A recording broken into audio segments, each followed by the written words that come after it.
Hello everyone, this is Skip Elsheimer. Welcome to the AV Geeks Lunchtime Streaming Show where we watch old 16mm films. And I got a film set up on the scanner. And this was actually mailed to us by Phil, who mailed us a bunch of films that he used to show to friends in his backyard. And he passed them on to me, so it was very kind. So he wanted to share them. So here is Fabric Dyeing, an art adventure. Enjoy.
People have made fabrics from plant and animal fibers for thousands of years, from cotton, flax, animal hair, and wool.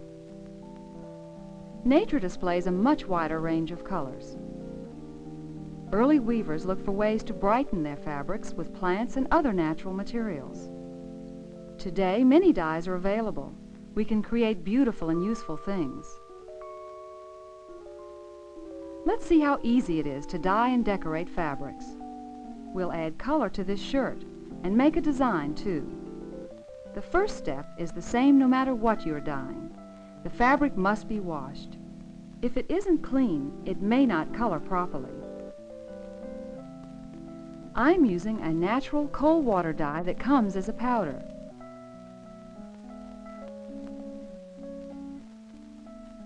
It dissolves easily in a small amount of water. You can also work with liquid dyes, like those you saw Tim and Kathy using.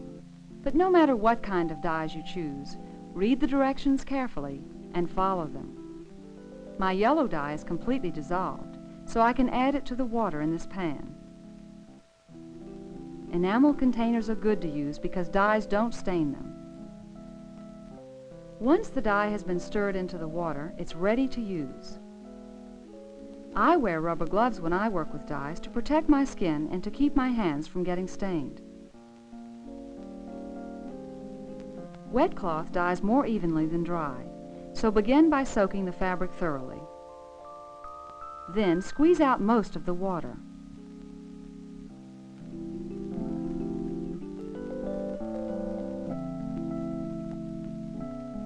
Put the fabric in the dye.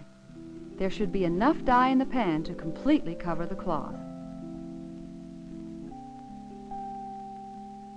Make sure all of the fabric is allowed to absorb the dye. We can create designs by keeping the dyes from reaching parts of the fabric. We can use string, all sizes of rubber bands, bottle caps, and rocks or beans. But first, I squeeze the excess yellow dye out of the shirt. I'm squeezing as much dye out as possible.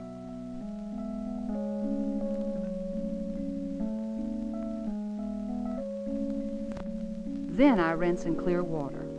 You should rinse the fabric thoroughly each time you use a different colored dye.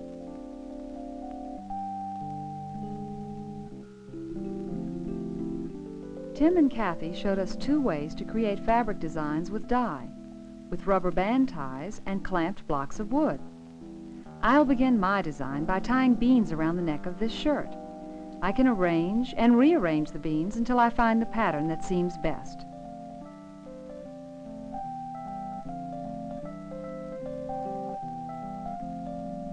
Then I wrap rubber bands around the fabric to hold the beans in place.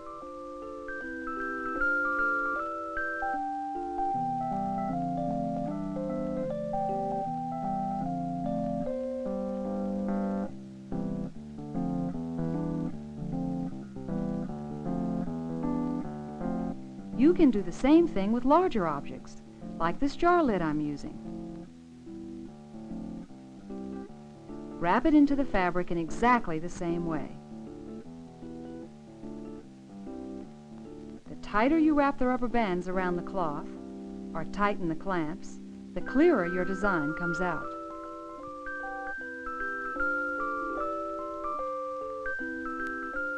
You can gather part of the cloth together and tie it tightly with a string to produce another kind of design, but soak the string in water first.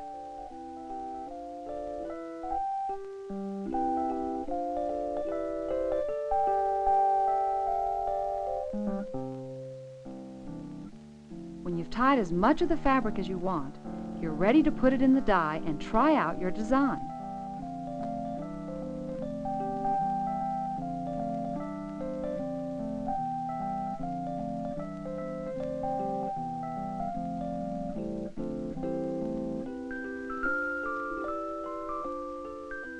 Some dyes need a substance called a mordant to make them color fast. This means the color won't wash away later. Many packaged dyes already have a mordant in them. Just read the directions that come with the dye you use.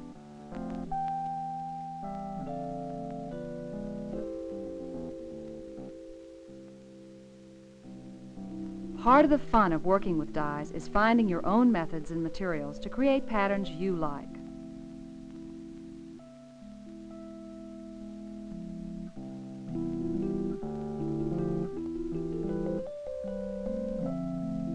It's a very exciting moment when you remove the ties from the fabric you've dyed, because the design is almost always a wonderful surprise.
That was weird. It just kind of stopped moving. I don't know why. The older this thing gets, the more finicky it gets. That's all I know. All right. James Brill. I know you guys want your James Brill fix. We got some yesterday. Here's some today. Enjoy. As the center of the universe, increased knowledge has led us to realize Earth is only one of several similarities that are all dominated by the sun. With clock-like regularity, the Earth with the other planets revolve about the sun. Although we have become accustomed to having things come and go, nevertheless we somehow cling to the notion that the solar system had no beginning and will have no end. It has been suggested that thousands of millions of years ago, our sun was without planets, and as it traveled through space, it came in close proximity to another star. As the two stars approached each other, their mutual gravitation curved their paths, increased their speed, and produced tidal bulges on their surfaces. Matter was ejected from our sun and given an angular motion by the other star as it passed onwards. The ejected material circulated about the sun. In time, larger pieces swept up smaller particles and grew in size to form the planets. Held by the gravity of the sun, they move in nearly circular paths. Here are the four largest planets: Neptune, Uranus, Saturn, and Jupiter. Jupiter, the fastest moving of these four planets, makes a revolution around the sun in about 12 years.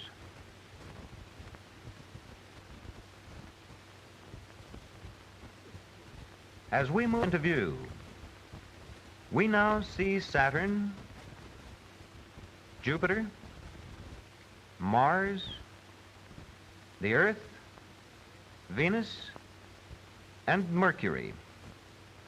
All these planets can be seen by the unaided eye. Note that the greater the distance of a planet from the sun, the longer is the period of revolution. During this scene, you are watching the motion of these planets from the year 1935 to 1950.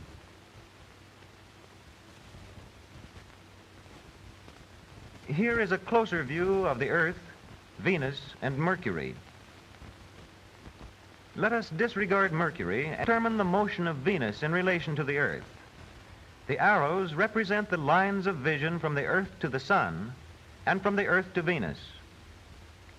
Since Venus moves inside the Earth's orbit, the two lines of vision always form an acute angle, and from the Earth, Venus appears to move back and forth in relation to the Sun.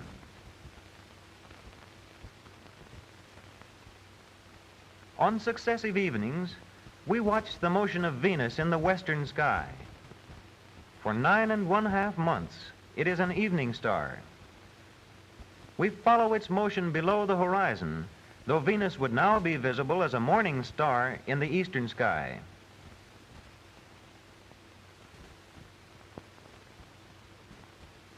Through a telescope, Venus exhibits all the phases of the moon. The bright portion indicates the part illuminated by the sun, while the rest of the planet is on the dark side or away from the sun.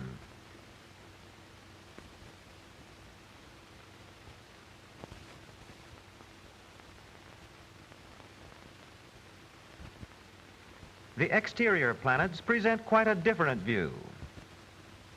Mars, the outside planet, is best observed at this opposition.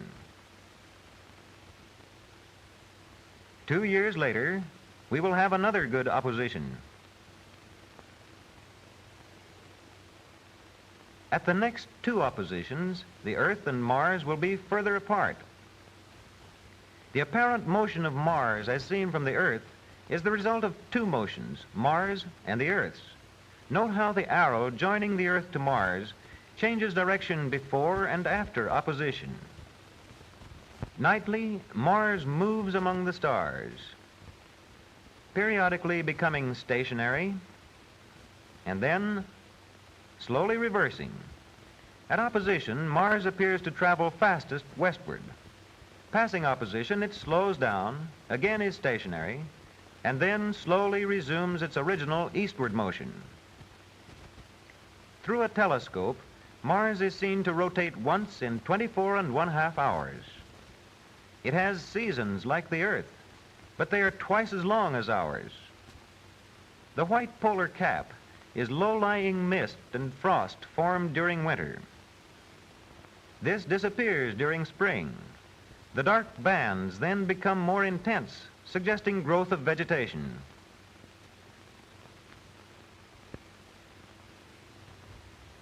Beyond Mars is the largest planet, Jupiter. Galileo, with his crude telescope, discovered 4 moons about the size of our own moon, revolving about Jupiter.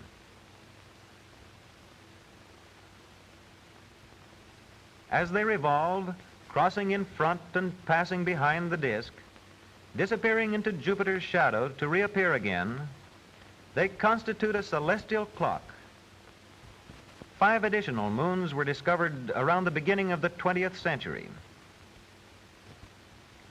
Further out is Saturn, the most remote planet known in ancient times. Saturn also has a large family of moons. But more spectacular are the disc-like rings that surround Saturn's equator. As the position of the planet changes in its orbit, we see these rings edgewise every 15 years.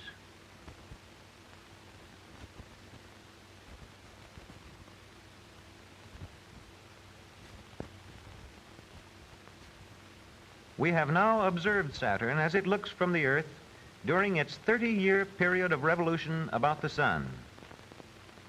During the last century, hundreds of smaller bodies, planetoids, have been discovered revolving about the Sun in the region between Mars and Jupiter. Of particular importance in measuring the scale of the solar system are the planetoids that come within the orbit of Mars. Here is one that remains beyond the orbit of the Earth. It is an object but a few miles in diameter and visible only through a telescope. Another recently discovered planetoid actually loops the orbits of Mars, Earth, and Venus.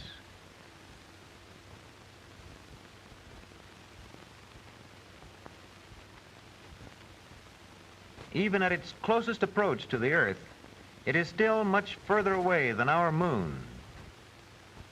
The orbits of the planetoids are usually more elongated than those of planets.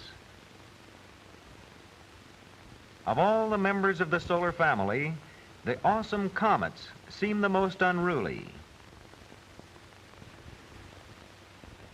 Halley's comet passes inside the orbit of Mercury as it swings past the Sun.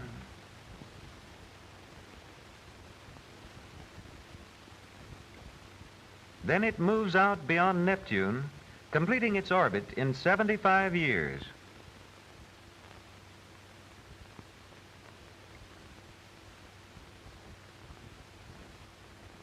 Halley's comet last visited the Sun in 1910.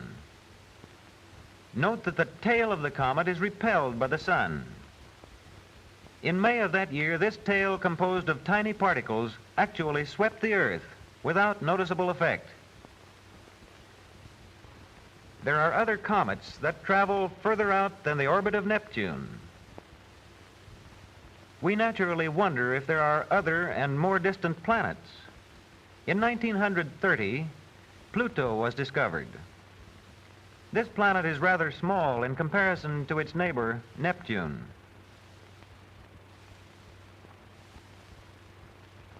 While the planets, planetoids, and comets are moving about the sun, the entire solar system itself is moving in space among the stars in the direction of the constellation Hercules. One may ask many questions. Are there other solar systems like our own, somewhere far out in space? May there be planets similar to our Earth, with life such as we know abounding upon them? And finally, what will be the ultimate fate of this Earth on which we live? And what will eventually become of the entire solar family?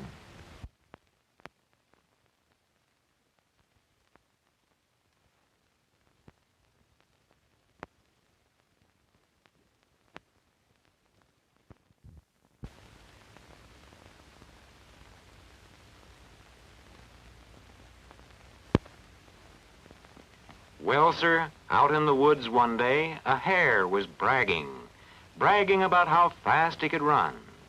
Fastest runner in the woods I am, let me tell you. Once I was out just practicing around, ducking through the trees and hopping over logs, when a fox started to chase me. Oh, did I show him up. And then a dog almost ran over me, but did I leave him behind? You know, I can outrun any animal. I'd dare anyone to race with me. The goose thought I wouldn't care to. Neither would I, thought Skunky. The fox had nothing to say. I guess the hare's the champ, said the rooster. Well, sir, up spoke an old tortoise. You make me tired, Mr. Hare. I'm not afraid. I'll race you, and I'll win. Why, said the hare, you awkward old box on flippers, I've a mind to snip your nose. Why, sure, I'll race you. The hare went over to the owl. Listen, Mr. Owl, that silly tortoise wants to run a race with me. Won't that be an easy one to win? Well, maybe, said the owl. Maybe, cried the hare. Why, that tortoise is so slow he barely crawls. I could eat half the day and start when he's nearly finished and stop to take a nap and still beat him across the finish line. Oh, ho, look who's here. What can I do for you, Mr. Tortoise? I'll tell you, the tortoise said. That hare over there made me tired with his bragging, and so I dared him to race with me. Now, I'm not so fast, but I'm steady and sure. I may start slow and I may finish slow, but I'll keep going. Said the owl, you're a funny one to run a race, but may the best man win. The owl asked the fox to lay out a course for the race. Make it hard, he said. First, they'll run along this path, thought the fox, underneath this tree. And now where? Ah, past this clump of tall grass, and through this hollow log, and over these rocks and past the roots of this fallen tree. That's pretty tough for racing, but the owl said, make it hard. And now where? Ah, I know. I know the very place. I'll have them go across this brook under the waterfall. Oh, this will be good. If the hare slips, he'll fall in and get a soaking. And the tortoise is bound to get a bath. And next, we need a good place for their last run down to the finish. Very good. Very good. Yes, this will do nicely. Now, down between these big trees, and we'll end the race. Let's see, oh, right here at the root of this fallen tree. That's it. All this time, the hare was getting ready for the race, cleaning up his paws, trimming his nails, sleeking back his whiskers. And the tortoise, too, was getting ready, but he was putting down a solid meal, mouthful after mouthful of his favorite grass. The hare gave great care to getting his big hind legs ready, sure that he would win the race. And finally, everything's ready. The fox will start them off. The tortoise digs his feet into the ground. On your marks. Get set. Go, barks the fox, and they're off. Off goes the tortoise. Yes, he's off, but to tell the truth, he isn't exactly speeding along just yet. The hare sits still a moment, then he's off. Away past the rock and the grass, zipping through the forest. The tortoise is left far behind already, but his legs are working better. This may look silly to everyone else, he thinks, but I just couldn't stand the way that hare bragged. Look at that white-tail flash. What a one-sided race. Now, here comes a real test, going through the hollow log. Oh, how easy this is. Already he's halfway. The fox is waiting to be sure the runners stay on the course. And here comes Mr. Hare, far in the lead. Looks like the race is no race at all. But wait a minute. The tortoise is really going now, straight and true down the course. Ah, but the hare is fast, slithering along over the brook and away. And the poor plodding tortoise is only now coming to the hollow log, up and inside, and on to the other end. Now, if he could only hop away. Uh-oh. Well, it's all in the game. But I'm going to beat that high-kicking hare, he thought, if it's the last thing I do. So the tortoise went steadily along. Left, right, left, right, left, right. And the fox heard him coming. Well, thought the fox, the hare is far ahead. But I'll say one thing, that tortoise isn't going to give up. He's still in the race. But that's not what the hare thought. By this time, he felt very safely in the lead. He couldn't imagine that the tortoise would keep on plodding along so steadily. Left, right, left, right, left, right, left, right. And so the foolish hare fell fast asleep. I'm going to catch that hare, thought the tortoise, if it takes all day. But the fox could have picked out an easier course. I'm not built for hopping over rocks and roots. Well, let's see what's this ahead of me. I'll get along somehow. Now, wait a minute. Oh, that's not helping my nose. A good thing I've got a hard shell. And still the foolish hare slept on and dreamed of winning. And still the tortoise followed. And now he comes right up to the stream under the waterfall. He comes right up to the stream and down the bank and onward into the water. Ah, very cooling and pleasant. Good for my aching feet, thought the tortoise. But I mustn't stop. I must go on. Right, left, right, left. By this time, the silly hare was sound asleep indeed. And that is why he did not hear the shell of the tortoise scraping past nearby. For his long ears were folded back as he dreamed of nibbling a crispy carrot after winning the race. And now at last, the tortoise can see through the limbs of a fallen tree, all the animals waiting for the finish. Judge Owl perched above them, the fox watching sleepily, tired of waiting. There's something, whispered the goose, something funny about this race. Judge Owl, with eyes wide open, sees something coming toward him down the course. It cannot be the hare. He is still enjoying his nap. It's the tortoise, the clumsy fellow they said didn't have a chance. But here he is, he's nearing the line, Will he win after all? Now, the raccoon is a friend of the sleeping hare. He must go, find him at once, find out what is the matter. Down out of his tree hurries the raccoon. Down to the ground, he finds the sleeping hare. Wake up, sleepyhead, wake up. You're going to lose if you don't hurry. Oh, what speed! Swiftly down toward the finish line. But you're too late, my friend. The tortoise is already across. The tortoise wins the race.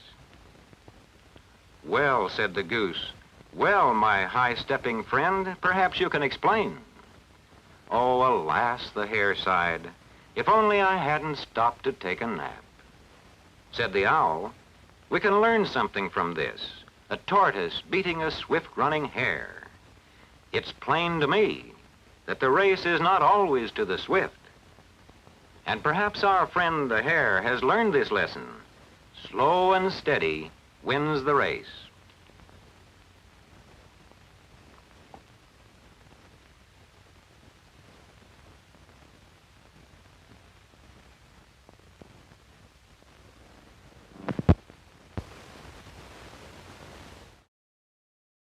So it was a double shot of some James Brill narrating Encyclopedia Britannica films. That first one, of course, Beyond Our Solar System. The second one, The Hare and the Tortoise. I would like to think that no animals were harmed in the making of that last film, but I don't know. Okay, what do we got next? This one I've been looking for a while. This is a Centron film. Are we just going to show Centron in Encyclopedia Britannica films today? I don't know. Let's see. This one is Chainsaw Safety. Enjoy.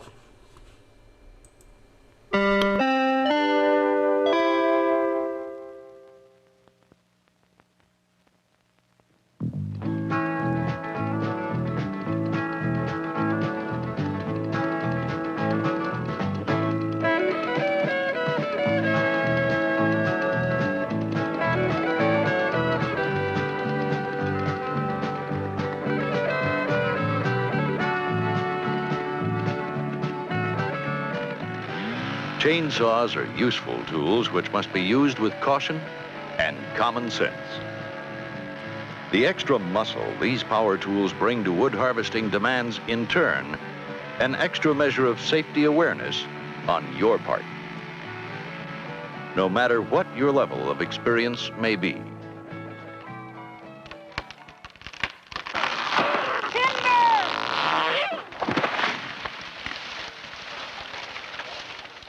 Good job, good job. Thanks for your good advice.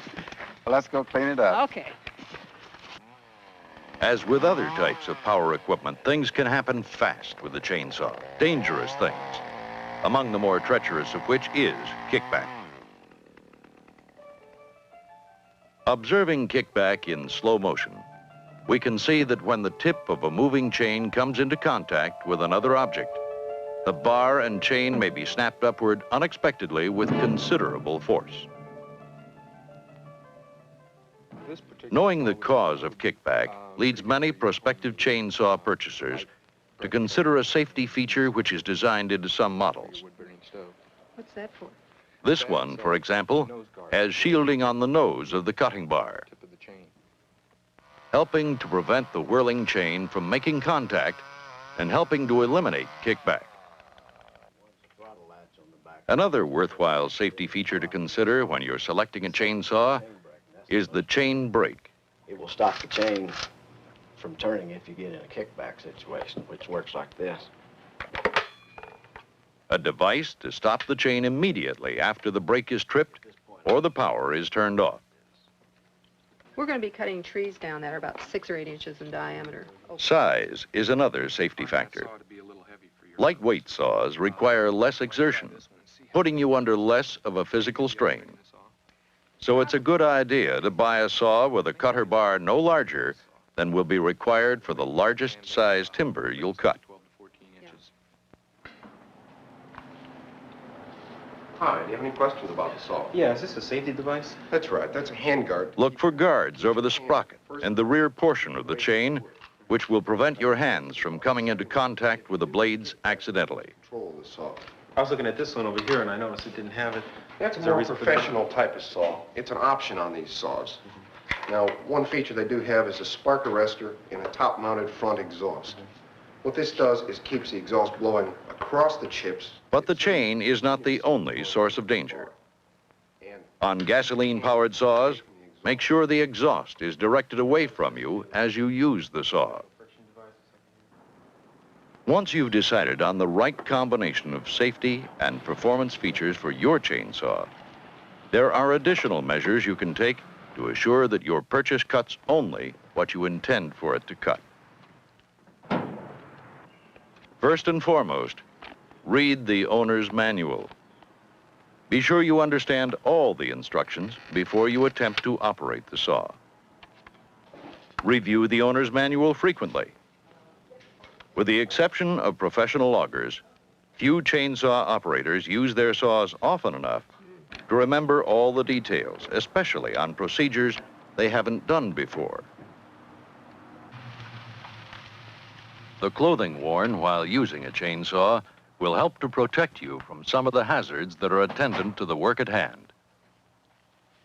A hard hat with eye protection for the time when the chips start to fly, or goggles or safety glasses worn separately, but always with the hard hat.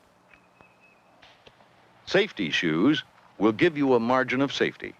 Non-slip soles are especially important when working in the woods. Sure grip gloves are necessary for maximum control over your saw. And hearing protection of some sort, earplugs, earmuffs, is recommended. Between your protective headgear and your protective shoes, all your clothing should be trim-fitting.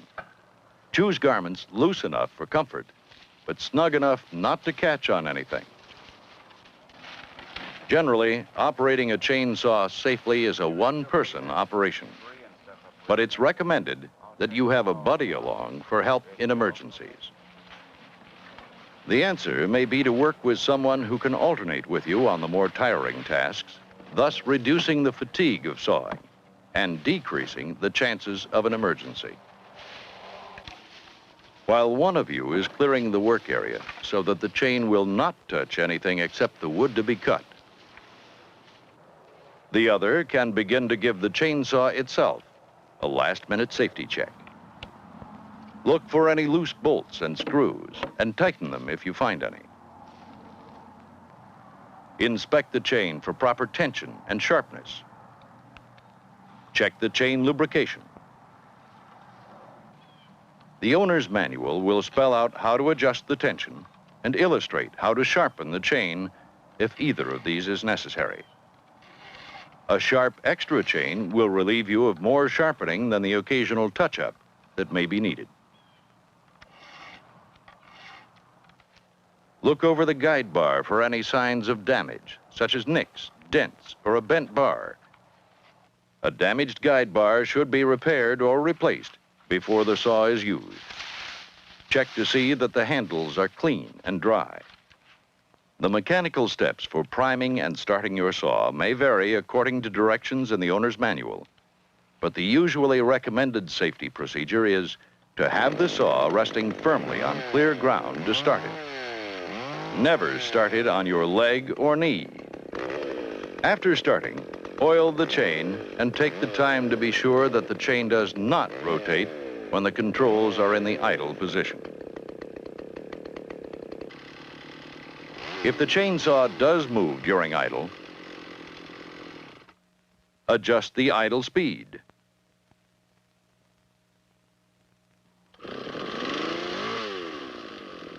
Should the chain still move, play safe.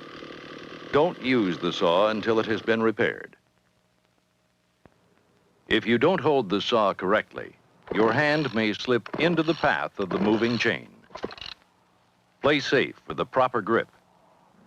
Grasp the forward handle with the left hand, wrapping your fingers over the top of the handlebar with the thumb around it from below. The web of your hand between index finger and thumb should always contact the bar. With the left hand maintaining its grip on the forward handle, the right hand grasps the rear handle, with the index finger in contact with the throttle trigger. Always hold a running chainsaw firmly using both hands. Once through the wood, the saw will swing rapidly downward, where you don't want any part of your body to be. So get in the habit of thinking about where the cutting chain will be when the cut is complete, and move away from any downward or outward path the saw chain might take.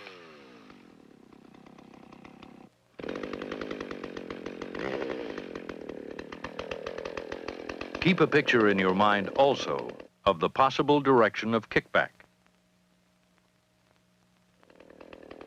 In fact, the danger of kickback is so great when working near small, flexible, thick-set branches that this kind of trimming should always be done with other tools.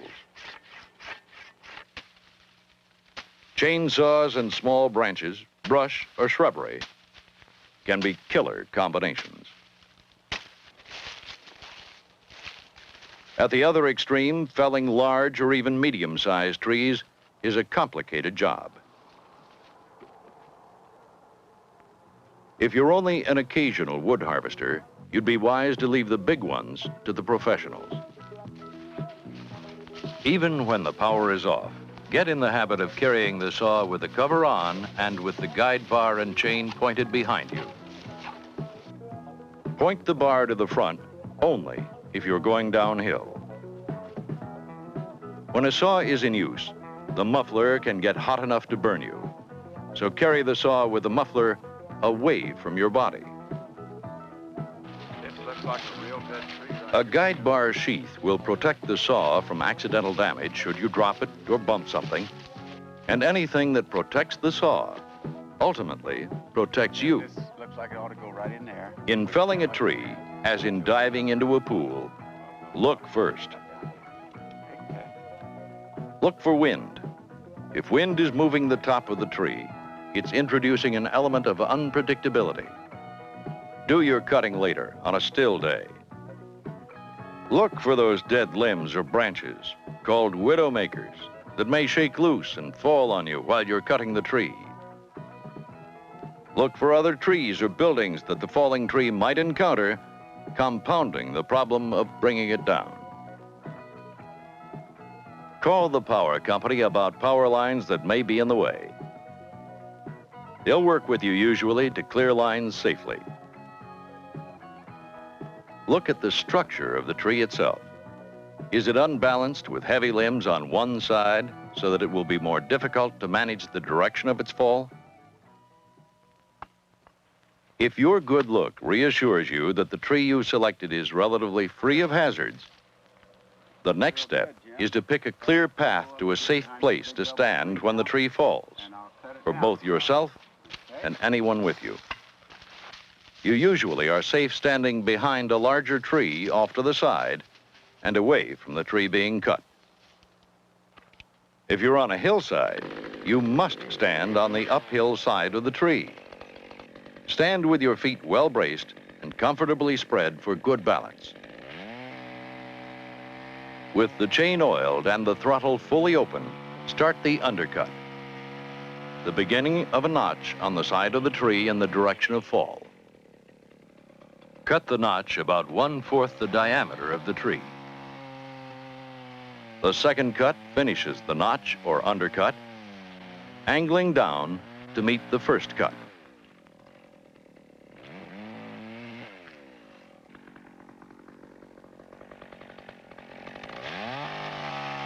The back cut is made opposite the notch, square with the trunk, and parallel to the bottom of the notch. But note that the back cut should be an inch or so higher than the bottom of the notch to provide for a hinge. The felling cut should not go through to the undercut the first time.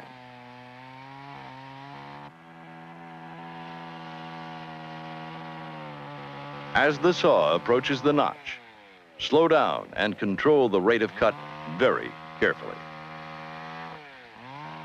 You should have your wedges and maul handy, because you may need to drive a wedge behind the saw to keep from pinching the cutter bar.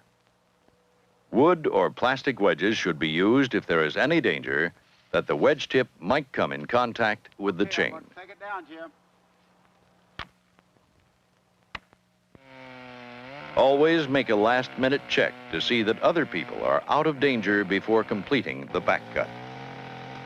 When the tree starts to go, call your warning and be ready to set the saw down and go. Timber!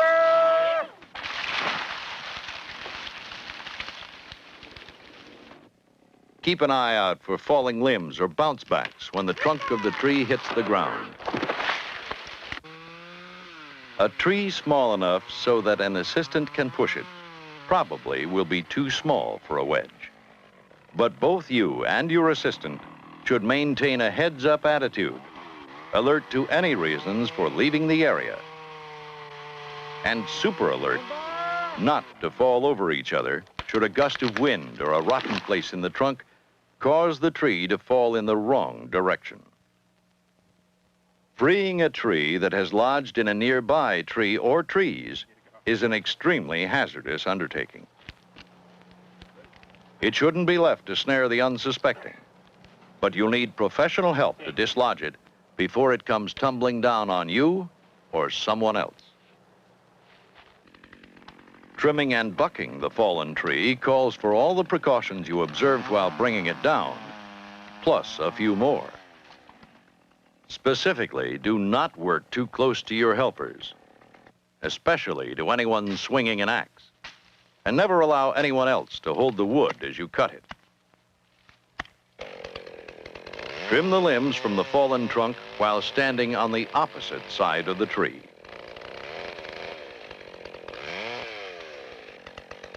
If the downed tree is on a hillside, or if the trunk is likely to roll when some of the limbs are cut, stand on the uphill side. Let the chainsaw do the work. Don't try to force the saw through the cut. Must be out of gas. An opportune time to bring up ways to avoid burns and fires. The chainsaw should always be turned off before adding fuel. Clear the area of any flammable debris before placing a hot saw down to cool. Avoid spilling the fuel if possible. Replace the fuel caps on both the saw and the gas can tightly, and wipe up any spills. Move well away from the fueling area and the fuel container before trying to start the saw. Now, where were we? Oh yes, trimming and bucking. You may have noticed that an experienced woodcutter starts cutting the limbs at the butt end of the tree and works toward the top. If the part you're cutting is compressed, cut partway through on the underside first, and then make the finish cut on the top side. Some bent limbs or small trees may split lengthwise when the tension is released and spring back to injure you. When the branches have been removed, start bucking the wood into lengths appropriate for your fireplace or wood stove. Stay alert to the situation. If the saw seems pinched in a cut, make a new cut opposite, coming through the wood from the other direction. Or use a wedge to relieve tension on the saw.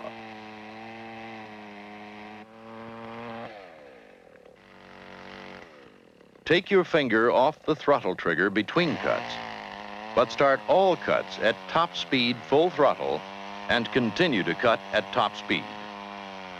The saw may chatter, bounce before biting into the log. Chatter is worse at low speeds.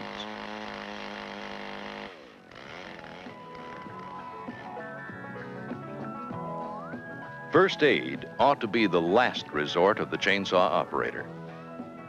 While you should always have a kit along, just in case all that work raises blisters on your hands, if you observe all the rules of chainsaw safety, and if you never attempt the risky operations that should be left to experienced wood handlers, you should be able to come away without ever opening up that kit. Cut wood and only wood. Practice chainsaw safety.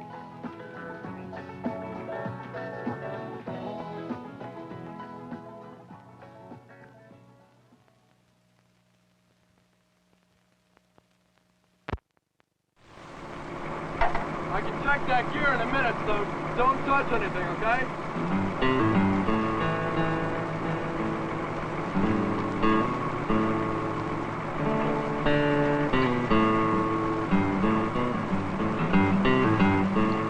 Hey! Get down from there! Now!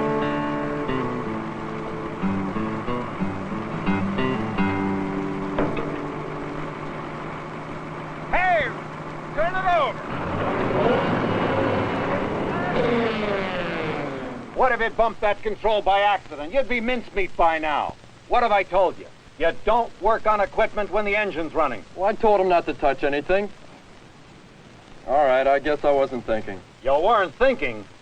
You mean you'll work on engines and machinery and not think of your own personal safety? Here.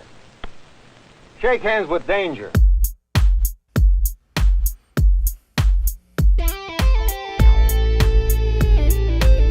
Shake hands with danger. Meet a man you ought to know. I used to laugh at safety. Now they call me Three-Fingered Joe. I was young and feisty, never did things by the book. Just let me get my toolbox and I'll take myself a look. I climbed up on a dozier with my mechanic's pride. Said, you can keep it running, friend, while I poke around inside. Shake hands with danger, meet a guy you ought to know. I used to laugh at safety, now they call me Three-Fingered Joe. Although I learned a lesson, I forgot it soon enough.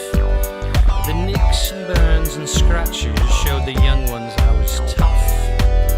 Till another morning I was grinding on some steel.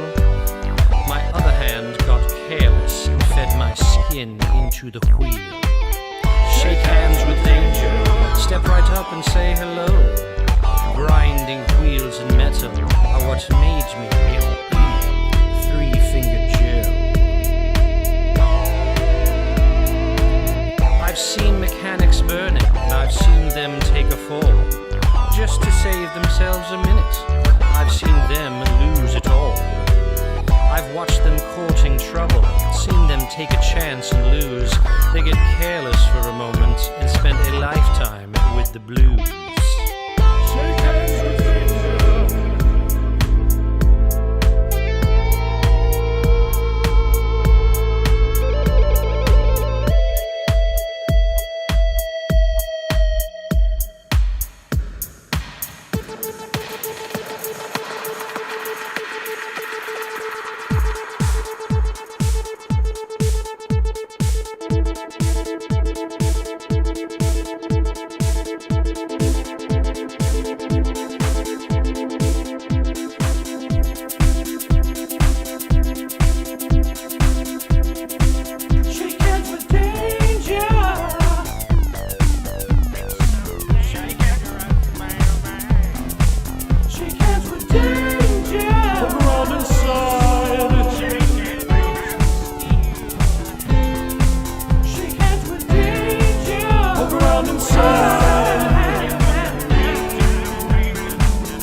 ones I used to know. Compared to them, I'm lucky to be just Three-Finger Joe.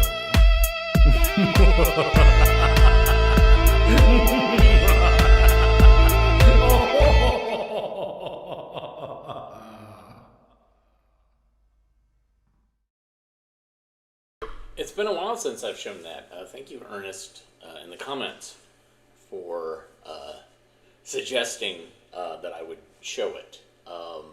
Because it's been, I've bounced around to so many different computers that I was like, what, do I have that file somewhere?